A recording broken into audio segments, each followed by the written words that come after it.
Difficult.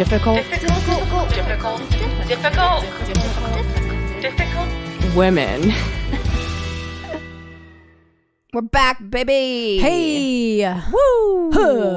I was feeling radio jockey vibes, but then I realized I wasn't really sure how radio jockeys talk, and now that I'm doing it, it's like this. Who's listening to the radio? I don't know what I'm doing. I've had too much caffeine. I'm Katie. It's going to be that kind of episode. Those episodes. I'm Marie, and this is the Difficult Women Podcast. Welcome. I have to say something. Oh, please. By all means. I just have to say, I hope everybody out there has a friend like Katie Frame. Oh, no. No, it's so true. I started a new job this week, and it's been kicking my ass. And on Friday, I was like losing my mind. And I called Katie, and she stayed on the phone with me for like, I don't know, 3 hours. I don't know. It was a long time. And she was already working. But she took her time off from her job to help me. And I think it was one of the most kind things. Oh.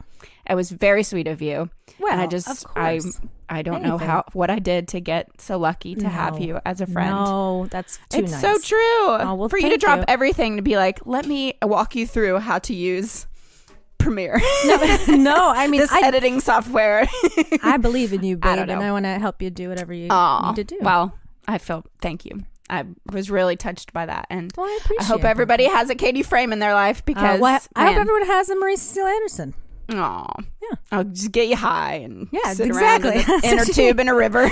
Someone who'll call and need help for 3 hours. I love it. Just kidding. I'm just kidding. Yeah. No, you're. I mean, you deserve it. You need it. It's just women supporting women and empowering. Like it's just really a beautiful. We have a beautiful friendship of 13 years. And I will say, I wouldn't do it for someone that I didn't think it was worth doing it for. Do you know what I mean? Like a dum-dum or something. No offense to the dum-dums out there, but I sure felt like a dum-dum. No, I know you're not. That's why. No. Well, that's nice. Anyway, fake it till you make it. That's all. Oh, yes, exactly. That's been our 2020 mantra. I think for a lot of us. Yeah, I think so too. Anyway, thank you, Katie. I really appreciate it. Welcome. Oh my God, that. You're very welcome. Yeah, so that's just a little, this is a love podcast nice. for our girl crush. I'm taken aback. I'm going to play honestly, I have like emotional problems. I'm very blocked and I have a hard time expressing my true emotions. But so I'm very, that's very nice of you to say. And I don't know how to react to that. But I love you. I love you too. All right. So that was nice. That's really nice. Oh my God. So what's up? What are we diving into today that I feel totally unprepared for? Sorry, folks. It's been a week. Great. Honestly, here's the truth about this. This was my idea, and I'm sorry, Marie. I'm not sorry to the listeners because I do think we're gonna head on some fun things. But it was like this topic is definitely dense in a way that I wasn't expecting. So, I was like, cute. We were inspired. She was inspired by something she saw on TikTok. That has been the theme of my life recently. Is just TikTok. A lot of TikTok. But so speaking of being over caffeinated, the topic today is like housewives on uppers and downers in the 1950s, 60s time period. Because it's like now I feel like we're in an academic, like in college, sort of like feminist theory or something. But it's going to be, this is fascinating to me because there's been, there's this like, I don't know, an image of these perfect housewives. And I know that there's been talk of like them being on uppers and downers. I think Mad Men touched on that kind of thing. I didn't watch that show, but I think that they definitely hit on some of those things. So maybe people already kind of know about this, but it's not a thing that I was super aware of how big of a thing it was. I always heard that they were on diet pills, and that was speed. Right. Diet pills were like really popular in the 80s as well. So it kind of felt like it was just what women, were exposed to. Yeah. And they were prescribed these things. So you're just like, oh, yeah, whatever. It's cool. But as it turns out, this basically was like our first, well, there was two drugs that kind of came out at the same time. So there was the like methamphetamines that were primarily used to, like you said, for diet purposes, but also to treat depression, to make you feel happy. And then at the same time, there was these tranquilizers that were being developed to when you're feeling anxious to kind of bring you down. So similarly to the drug and like meth epidemic that we're facing now, that people are like, oh, this new epidemic. It's like, no, actually, there was like a crazy meth epidemic happening. They label it between about 1930 to 1970, and people just didn't talk about it in the same way. But they like, and what's crazy to me about it is it's all kind of the same. Like, it's starting from like these like over prescribed medicines that these pharmaceutical companies developed and then tried to make a lot of money off of. And so like they would advertise the shit out of them, and the doctors started prescribing them at like crazy rates, and everyone's thinking like, this is fine, everything's fine. But then of course people get like addicted to them, and it became like a whole other level of a problem. Does that sound familiar? Does that sound like something maybe our generation is also crisis right now that we're going through? Yeah. Well, I learned like from the 1950s, it was such a perfect time, or that's like everyone was living in harmony with their families and stuff, because I was reading, from World War II, like the soldiers were gone and all they were dreaming about was like going back to their homes and to be with their wives and to make 4 to 6 children. Right. But like that everything had to be perfect. And so it was like the man's vision of what their home and their lifestyle should be, and then the women are then like forced into these roles where like women were on, like from the 1920s, like women were on the rise, like feminism, and they were doing it, the suffragettes. And then all of a sudden the 50s, it was like, men are back from war, let's just play this pretend game all of a sudden. And those downers that they were giving them were actually made for the soldiers from PTSD. And so the housewives got a hold of that, right? Well, and not just that, but then the uppers that they made were also distributed by the military during World War II for depression. So that then, and they didn't give them they didn't say, hey, take one every day. They were sort of like, here, just take some of these. And so before you're about to go in and bomb a country, they'd like get these kids all speeded up so that they could like get through the day. And then of killing, of murdering, and then they'd have all this PTSD from the murdering, and then they would like give them all this. Yeah. Wow. So while like we were sort of more focused originally on like housewives, and there's more to be said about that. This is definitely a problem that was like affecting a lot of people of all sorts of backgrounds. I will note right now that primarily what we're talking about at this moment is like middle class white people, because there was also an epidemic of depression and anxiety amongst Black people, but they didn't consider it anxiety or depression. They were like, those people's problems, those are not real problems. Like, they need to figure it out. So they weren't being prescribed medication to help them. They were finding drugs that were, more rudimentary things, like even like alcohol to like self-medicate. So, it wasn't that there wasn't parallel issues happening. It was just that white society didn't think they were important. Does that sound familiar? Things like the crack epidemic and all that stuff. Like, they, if it's a white person taking it and it's a prescribed pill, it's not. Right. Thank you, Reagan. Exactly. The war on drugs. So that was surprise, surprise. That was a concept that played into this too early on, but that's a side note. But also like, so these drugs were being given out to soldiers in like the late 1940s. And it wasn't just that like women got their hands on them. It was that like now they're just like in the population. So like they've now been considered as like, oh wait, this cures depression and this cures anxiety, and this anxiety this depression medication also cures weight loss. Right. So they're just like prescribing it like crazy. The other important question to ask though is like, why were people so depressed and anxious in the 1950s? Like why what was all of happening? a sudden? So much of it ties to World War II because and in so many different ways, which is crazy. So like there's the obvious thing about World War II, which is like, oh, these men are out murdering people and that's stressful and like there's going to be PTSD. So when they come back, they're dealing with a lot of shit. But for the women, I thought this was interesting. Not only were they like women then kind of pushed back into the household, which had its challenges for women that had been out working and finding some freedoms during World War II when they were like in it for the war effort. But aside from this, I had never thought about this.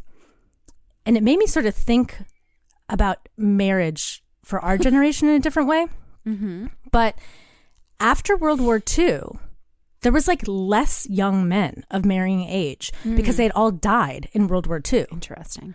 So when the soldiers were coming back, and there's a ton, the proportions of women to men all of a sudden were very skewed. So the power dynamic got really even more skewed than it already was in terms of like men being kind of more in a power position versus like women just socially, right?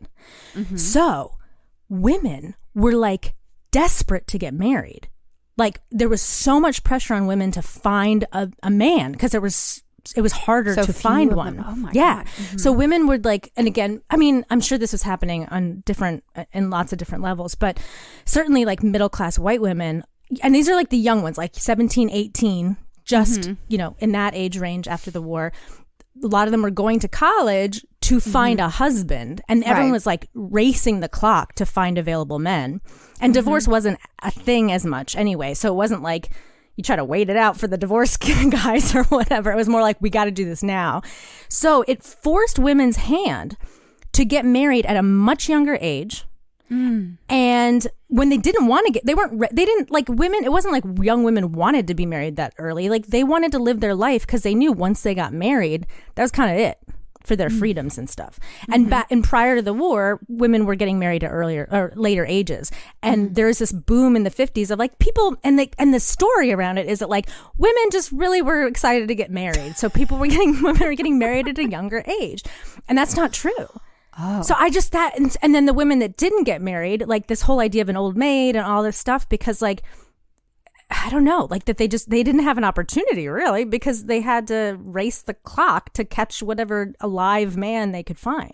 So a lot of women also got married, not only too young, but to people that they didn't even necessarily want to be married to because they were so desperate to marry anybody, right? Once they're locked into those marriages, then there's this like pressure to like, well, you better be nice to your husband or else like he's going to leave you in the dust and then you're going to be fucked. So the amount of pressure that these wives had on them, it's not just like the regular 50s pressure we think of. It's like double that because, and then the thing is, it's like women had more freedoms in terms of work because of the war, because they were like the Rosie the Riveter things. And a lot of them really liked that because they had more financial freedom. They were working the men's jobs, so they were making the men's salaries. And then when the men came back, they fired everybody. Cool. And they said, you can't have these jobs anymore. The men have to have them because we don't want to demasculate the men coming back. And they have PTSD, so we got to keep them busy, you know, from this war that we, you know, put them in. But then some of these women were able to stay in the workforce still because they were like, no, fuck this. I want to keep working. But they had to take like much lower paying jobs. So even if they were working independently, they were making so much less. Could they cover their costs for their families or their kids? Right. Or could they, you know what I mean, live independently? Like that was always up in the air as a question. So they needed to be married. I mean, that pressure to survive in that decade. Oh, God. So where did their depression and anxiety come from? Think about sleeping with a man that you hate. You don't want to. Yeah, that you fucking There was hate. a lot of like marital rape during that time too. And a lot of people were dealing, like the drugs helped them kind of just There was an article in 1956's Cosmo that said that tranquilizers were being prescribed to women to help their husband's needs. Oh, prescribed great. to women. So, and the quote was, it was for frigid women who abhorred marital relations and reported they responded more readily to their husband's advances when they were on these tranquilizers. Wow. Yeah. So your grandma may have been in probably where Bill Cosby learned how to. I know. I was thinking the same thing. I was like, he like read about it and he was like, oh, my parents used to do this. It's normal. Yeah. It's fine. It's not fine. Yeah. Wow. Yeah, I did not know that. There was another article that like they tried to make the argument that like, and I think that there's truth to this too, but like there was shoot, I can't think of the name of the book. My citing is going to be all over the place.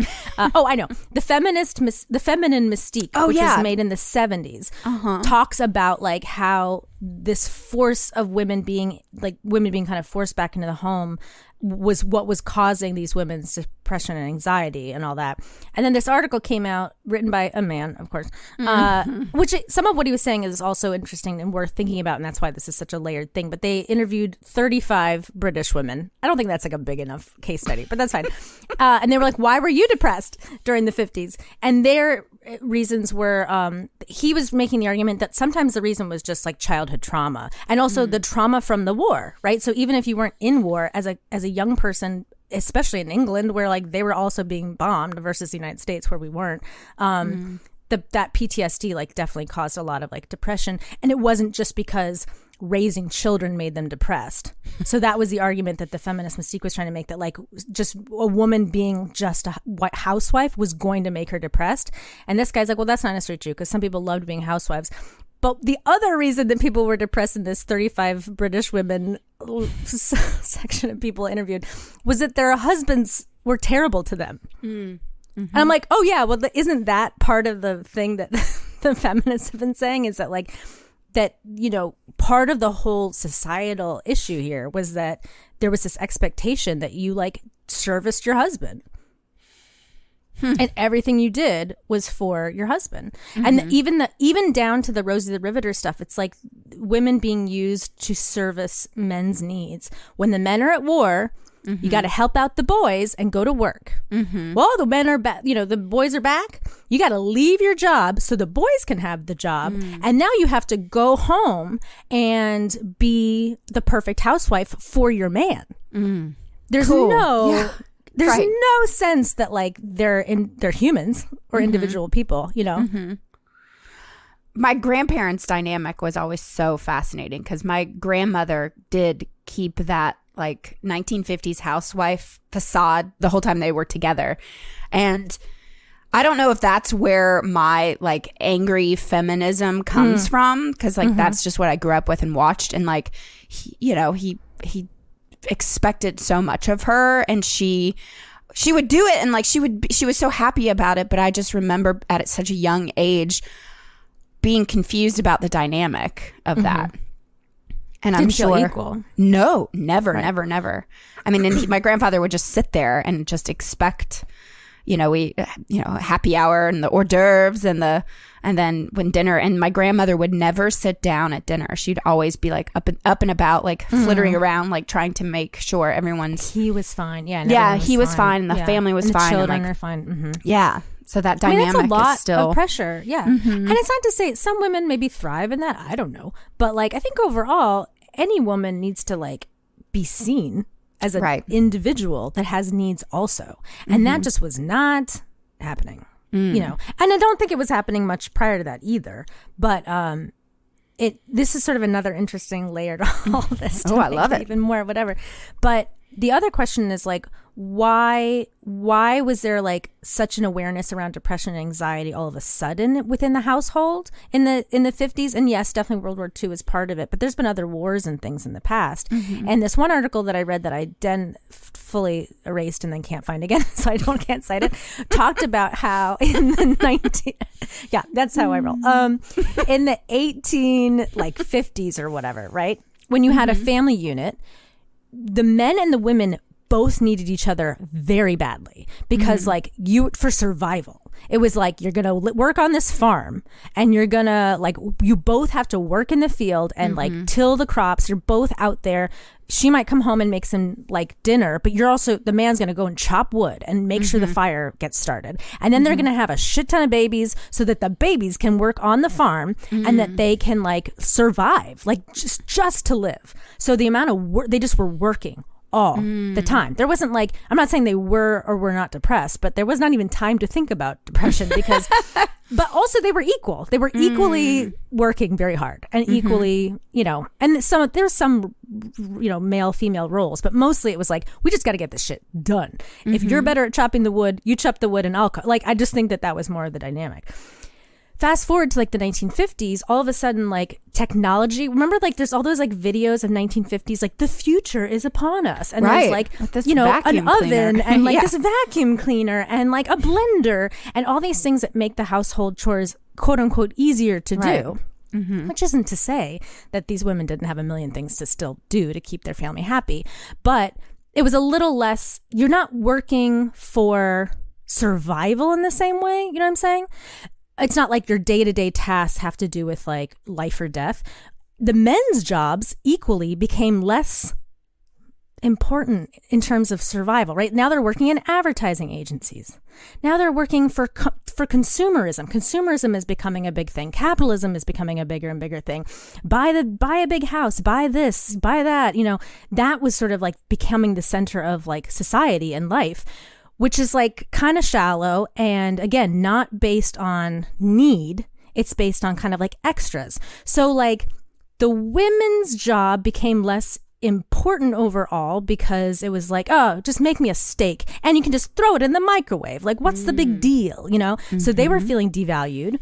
The men were like not tilling the fields, and there was like issues around their masculinity then of like, oh, and I gotta be as masculine as I can working in this office, you know, so let me drink a bourbon and slap my secretary on her ass. You know what I mean? Like there was just this like weird, you know, distorted sort of like sense of self all of a sudden that was happening when their parents maybe had like worked the farms or their grandparents had, you know. Mm-hmm. So then there's like unevenness at home. The woman is just left alone all day with the kids. Mm-hmm. He's out there doing God knows what. He's also more free to do God knows what because he's got more free time because of the way the economy is now working. And he's not with his wife all the time. Mm-hmm. So there's just this crazy rise in extramarital affairs too among men. Mm-hmm. And so like now the housewife is not being valued at all. Mm-hmm. It's women's work. This is women's work. That became like a thing. Also, this whole idea of like women versus men was like very, you know, there was clear lines in the 1950s. They were really pushing that narrative. But also like the men were cheating on their wives all the time. Mm. I mean, it's just, they couldn't win. These women couldn't win. A lot of women also reported to like once in like by the 70s or so, they finally would get divorces. And then they're like, I'm so much happier.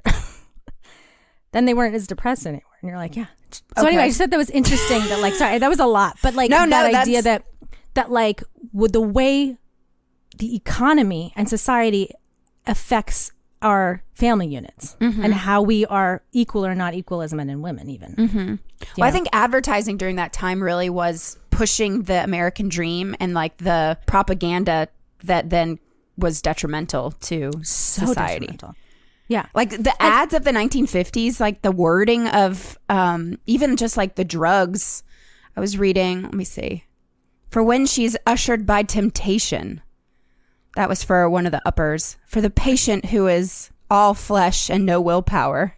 And those are for diets. That's for diets. So like think of how fucked up that is too. It's like you better be thin and pretty for your husband also. Right. It's not enough to cook for him and take care of his kids. You also have to be perfectly beautiful. Right. I mean, they really did focus on like depression. Like they would, if the individual is depressed, take this. New drug will banish shyness. New drug for happiness. So here's another interesting thing about these drugs. When with the anxiety medication, the downers, they started to become increasingly unpopular to prescribe to men because they would like dim you. You know what I mean? Like you just were dulled in this way. So it was harder to like be productive at work, and it was harder to just like be alive and like with it, you know, and these are tranquilizers, right? Literally tranquilizers. So it started to become like demasculating to like not function at your full capacity. So men started being like, no, like I'm not going to take anti-anxiety medication, but they still liked women on tranquilizers because they were number one, easier to control, and number two, like they wanted the quiet, introspective women to be more fun to be around and more like up and, you know, happy. Be optimistic, be happy. Those are for the depressed people. But for the anxious women, they didn't want them like too annoying. So they would like, you know, if they thought like, oh, she talks too much, give her a tranquilizer. Whoa. Shit like that. So and then even with the diet stuff, there's some theories about dieting just generally within like the Western culture, that we try to keep our women really, really thin because they're weaker and they're easier to control. So it's like that. It was just one more layer onto the cake of like, what do we do to manipulate women so that they're just serving us, you know, for the most part. Again, not that men didn't also experience, of course, like these drugs and then got addicted to them and all this stuff that was also terrible. So men were certainly affected by this too. But these like middle-class white ladies were like very strangely affected by this. Just hopped up on all these drugs. Wow. Yeah. I had no idea. Yeah. I didn't know it was that deep of a thing. I'm trying to think, like, I wonder... with my grandparents, I have 3 grandmothers and 3 grandfathers because of a divorce in the family, and there's only one that I think could have potentially been on drugs, but I think it was for different reasons. Like, she was a wild card, but I mean, but they were saying that there was a certain point in like the or late 40s or early 50s where like 50% of the population was even just at least casually taking either uppers or downers. Because that's like how much doctors were prescribing them. Wow. So it was not just like, oh yeah, some of these women were like this. It was like kind of a lot of people. And then how did we get out of that? Like, it seems like something like all of a sudden, I mean, obviously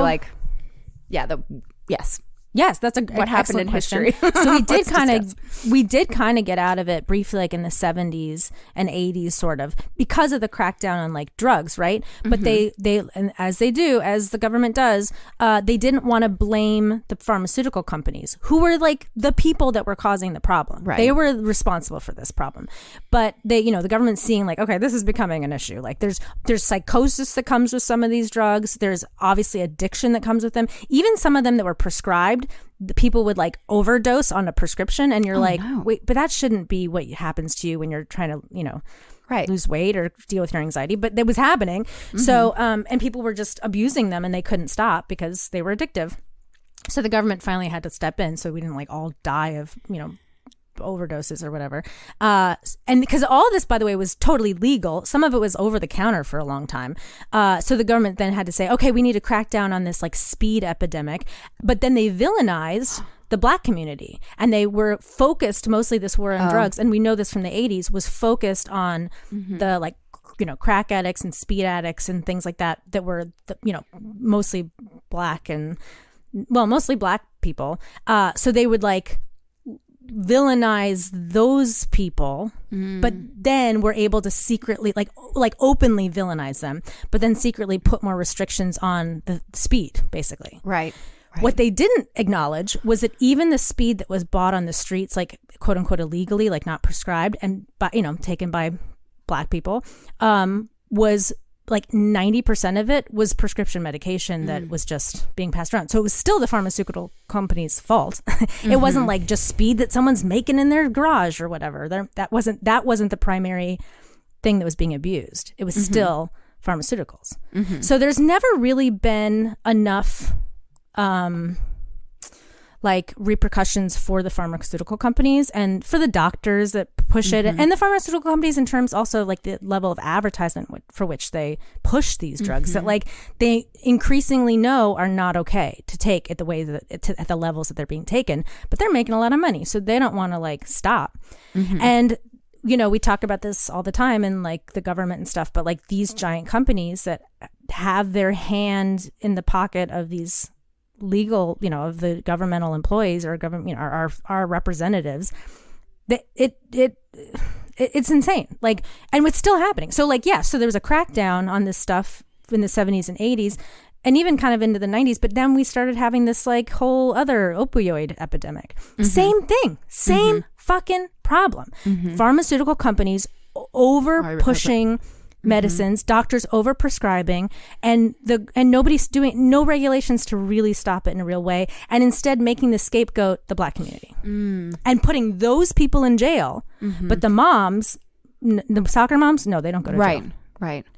Well, the documentary 13th Amendment really kind of like blew my mind about like the war on drugs and then criminalization, like crack versus cocaine, and how it really is like there is a class divide. It's the same drug. Yeah. But these rich white kids like with cocaine, and then these poor black kids with crack, who goes to jail.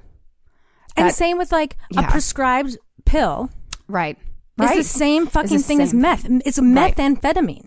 Right. You can make it in a, like, when they first made meth in the 20s, they did it in a, like it's in an RV in the desert. They did it in an RV in Arizona. That's how they did it. That's how they did it. That was just how it worked. No, but I mean, like, it's a chemical that is man-made. Right. It's not like mushrooms or weed or something that grows. It's like they made it. So like, people they found the way to make it, and you make it in your RV, and then now it becomes like a different thing. No, it's the same fucking drug.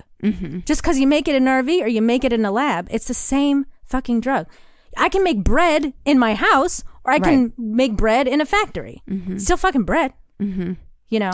Yeah, I have this theory that is exactly why they do not want to make weed federally legal, because it's like they don't know how to regulate it and how to make as much money as they have on pharmaceuticals. Will, though.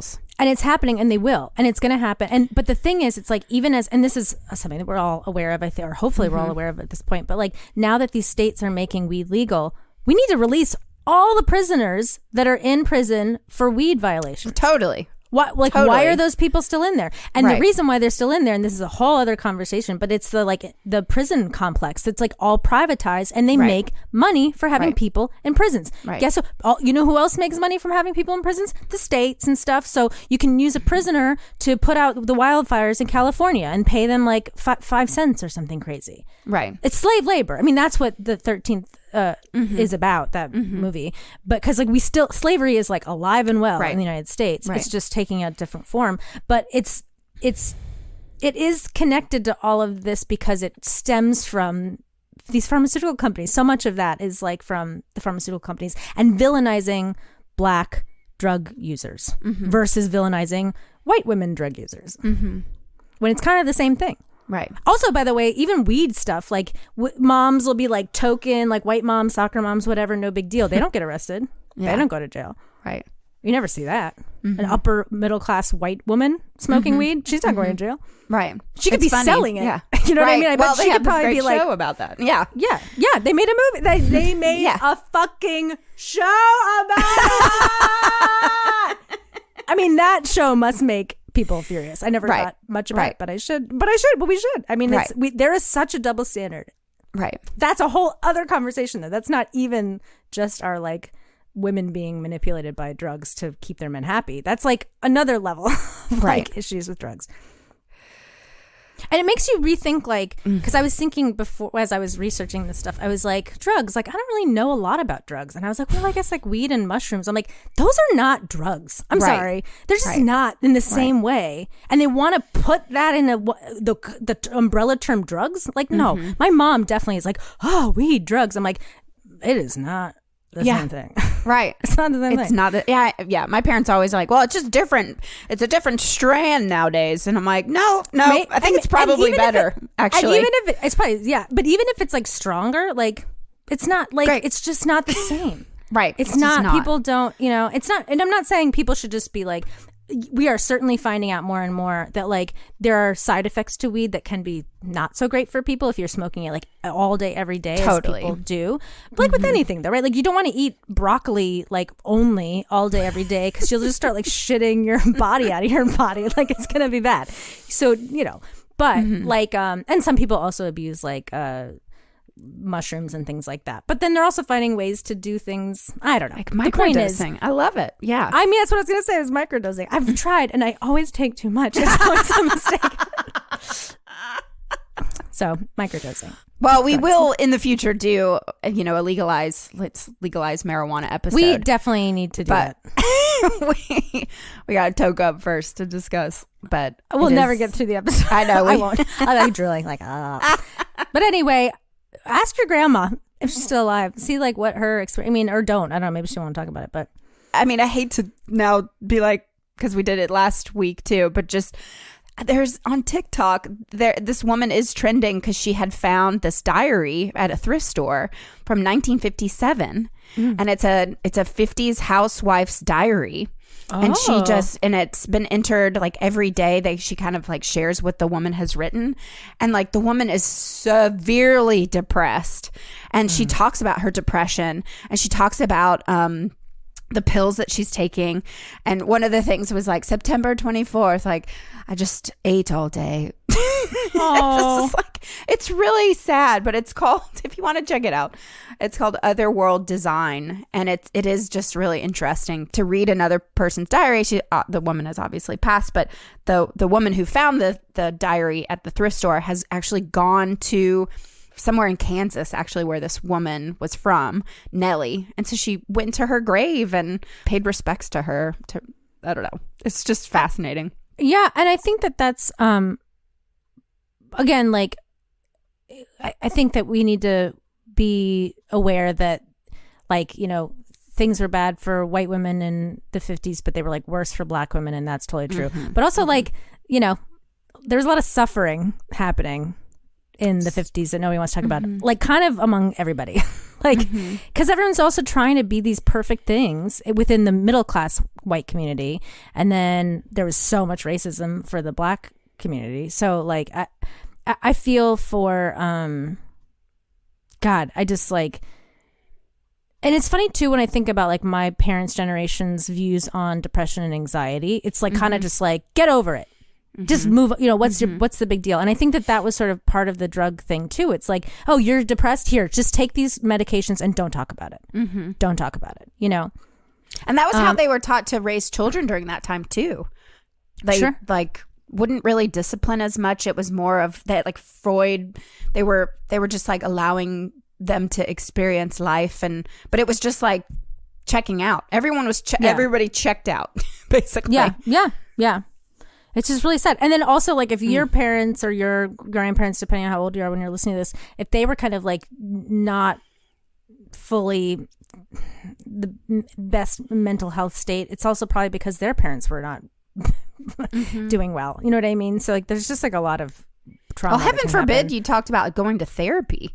Like, I feel like, I mean, my parents grandparents have been gone for 20 years or so, but like, I do remember, you know, talking about people who go to therapy. Nobody at that time in my family had gone, but like, just the like, oh, you don't need therapy. Why would you go to therapy? It's like, I mean, I had like a knockdown, drag out fight with my parents about therapy because they were so adamant that like they did not want me to go, because it was like, to them, I mean, there was thoughts within my family that, and it wasn't necessarily my parents that thought this, but like there were other members of my family that were like, don't let her go to therapy because it's brainwashing. So like, I was, at that time, I was like really not okay. And I was like, if I don't do this, I'm going to die. Like, I'm going to die for sure. And to have and they don't want you to, it's not like your parents want you to die, but they are so like, so brainwashed themselves with this idea that like we have to make sure everyone thinks our lives are perfect.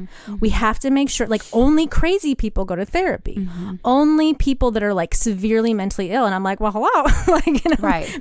But still, even like, that's not the case. Like, there's this idea that like most people are quote unquote normal is such like a 1950s idea, right? That you have to be as normal as possible. Right. And like, that's not a real thing. Nobody's normal. Nobody's free from trauma. Like, everybody's got something, you know? And why not work on it so that then you can just be living a happier life? And why not talk about these things? And that's what makes me so sad, I guess, about that diary that you're talking about, is it's like this woman just like had to, the best she could do was journal about it. I'm sure she didn't feel like she could talk to anybody, or even if she tried, you know, even if she did have a therapist, like, therapy was different back then anyway. You know, I mean, I'm not sure. And that Freud shit, I'm sorry. Oh, you must want to have sex with your father or whatever. Right. Like, no, stop it. Get out of here. You know, But anyway, I don't know. Don't do drugs, kids. Don't just take do the prescription drugs. I don't know. Yeah. Just do don't. If you can pick it up from the ground, then that's fine. Our stance on drugs. If it's in the ground, eat it. But I have to say, I did take a sleeping pill the other night, and whoo-hoo-hoo! Oh God, I'm not allowed to do that anymore. Well, I see why people get addicted to that. I was like mildly addicted to Tylenol PM for a while, like a couple of, like this is like years and years ago, because it's just that feel, because I have trouble sleeping, and that feeling right before you fall asleep where you're like so tired, it's like my favorite feeling, because you're just like, I'm gonna finally sleep. But that shit fucks with your brain. Like if you take that a lot, even the over-the-counter stuff, it can give you like holes in your brain or something crazy. Like it's really bad for you. So if you need it occasionally, no problem. Right. But I got like, I mean, addicted is maybe too strong a word, but you had to have it to sleep. But I needed to have it to sleep for a while, and then I had to be like, I gotta stop doing this, because another thing people take, terrible, also same problem, Robitussin and like Benadryl, or maybe it's me crazy nightmares. Yeah, but it puts you to sleep. Yeah. Oh, I'm in there. Yeah. But I think also what I sort of took away from all this too is it's like, we think that like every generation thinks like, oh, we're on the leading edge of like science, and our medication is safe, but that was not safe. Like, oh, they used to do cocaine, like put cocaine in their Coca-Cola. That was crazy. But then, you know, here we are distributing weight loss pills that are just speed in the 80s. And it's like, what's happening to us right now? Are we over medicating our kids for ADHD? Are we, how safe is our antidepressants and stuff like in the long run for people? I don't know. And I mean, I don't have an answer to this. It's safer for sure. And sometimes people really need it. So I'm not saying to not take that stuff. But we need to question, I think, like, we can't just believe everything. On the one hand, I'm not a conspiracy theorist, so listen to your doctors, listen to the scientists. But also, like, don't listen to the pharmaceutical companies. Right. Don't trust them, you know. And I think also, I was also trying to think of like, what's our equivalent to like something that's like extremely dangerous that we're in the middle of right now that we're not aware of. And I think it's the internet. Yeah. Like so specifically social media. Yeah. I think we're going to find, agree. Yeah. That we really fucked over a generation of people with this stuff. I completely agree. She says as she scrolls through TikTok nonstop. And like, I found this diary from the 50s. Oh my God. All of this is going to be the TikTok podcast now, because that's all I do. But yeah. Well, it's a great topic. I had no idea that those 50s housewives were all drugged up the whole time. Uppers and downers. I didn't. That's why they are all so happy. And perfect. Yeah. Anyway. All right. Well, if you have thoughts on it, difficultwomenpodcast@gmail.com. Shoot us an email. Let us know. What drugs do you do? Yeah, what's your drug of choice? Thanks for listening. We love you guys. Bye.